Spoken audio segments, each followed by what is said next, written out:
हे बड़ी तो सत्य की तलाश में जो किताब डॉक्टर प्रशांत कौड़े ने लिखा, उसी किताब की आज द्वितीय अध्याय की शुरुआत करते हैं। तो चले। मैं कौन हूँ, हु आई एम। मौजूदा संसार, द एक्साइटिंग वर्ल्ड। मैं कौन हूँ, इस विषय की चर्चा करें इसके पहले हमारे लिए ये उचित होगा कि हम मौजूदा संसार की कुछ मूलभूत सीमाओं को समझें।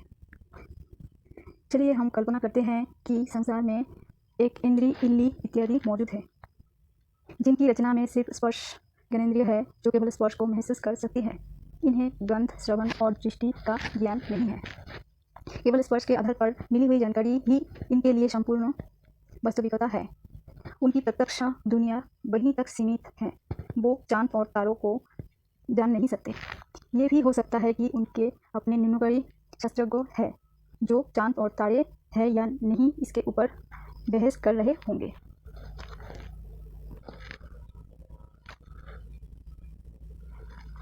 ऐसे ही रेंगने वाले प्राणी, सांप इत्यादि को कान नहीं होते, इसलिए उन्हें आवाज़ का ज्ञान नहीं होता। चमगादड़ को दृष्टि नहीं होती, तो उनकी प्रत्यक्ष दुनिया में बादल शामिल नहीं होंगे और उनके अनुभव रेखा एड़ी तक ही सीमित होंगे। पर हम जानते हैं कि दुनिया इल्ले और चमगादड़ के इंद्रियों के अनुभव तक ही सीमित नहीं है। मनुष्य पंच इंद्रिय है, दृष्टि, गंध, श्रवण, स्वाद और स्पर्श। इनके द्वारा हमें हमारे आसपास की दुनिया की जानकारी मिलती है। पर जैसे वास्तविक दुनिया जितना चमगादड़ अनुभव कर सकते हैं वहाँ तक ही सीमित नहीं है, वैसे ही ऐसी कोई बहस नहीं कि हम माने कि जितना हम अनुभव कर सकते हैं दुनिया सिर्फ उतनी ही है। वास्तव में पिछले लगभग 100 वर्षों में हम इस दुनिया के बारे में बहुत ज़्यादा जान पाए हैं। हमने ऐसी चीज़ें जानी हैं जो मनुष्यों के इंद्रियों के लिए अप्रत्यक्ष है। उदाहरण के लिए हमारे आँखों को एक्स रेंज नज़र नहीं आते, जैसे कि एक्स रे जो है वो नज़र में नहीं आते हैं। हमारे कान 18,000 हर्ट्ज फ्रिक्वेंसी से ज़्यादा आवाज़ सुन नहीं पाते हैं।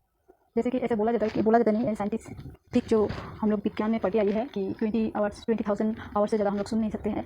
वही यहीं पे 18,000 हर्ट्ज फ्रिक्वेंसी से ज़्यादा बोला गया है। और कबूतरों के और दूसरे स्थलांतर करने वाले पक्षियों के संकेत हम पकड़ नहीं सकते, जो उन्हें हजारों मील की दूरी उड़कर बिल्कुल सही स्थान पर पहुंचने में रास्ता बताते हैं। ये सभी बातें एक निष्कर्ष पर आती है कि 5 इंद्रियों से परे भी इस दुनिया का अस्तित्व है। मौजूदा संसार का जो हिस्सा मनुष्य महसूस नहीं कर सकता वो अप्रत्यक्ष दुनिया कहलाती है, और दूसरा जो वो महसूस कर सकता है उसे प्रत्यक्ष दुनिया कहते हैं। संपूर्ण विज्ञान क्षेत्र प्रत्यक्ष दुनिया में सीमित है, क्योंकि उसकी कार्यप्रणाली इंद्रियों के अनुभूति पर आधारित है। ऐसे हद में सीमित कोई भी क्षेत्र सत्य वास्तविकता पेश नहीं कर सकता। वो मनुष्य अथवा दुनिया की समस्याओं का समाधान नहीं कर सकता। जब हम मैं कौन हूँ के प्रश्न पर आते हैं तो विज्ञान संतोषजनक उत्तर देने में असमर्थ है, इसलिए दूसरे स्रोत ढूंढना आवश्यक है। वास्तव में हम समझते हैं उससे भी ये बहुत जरूरी या महत्वपूर्ण है, क्योंकि पीड़ा का सीधा संबंध हमारे इस विषय के ज्ञान और अज्ञान से है।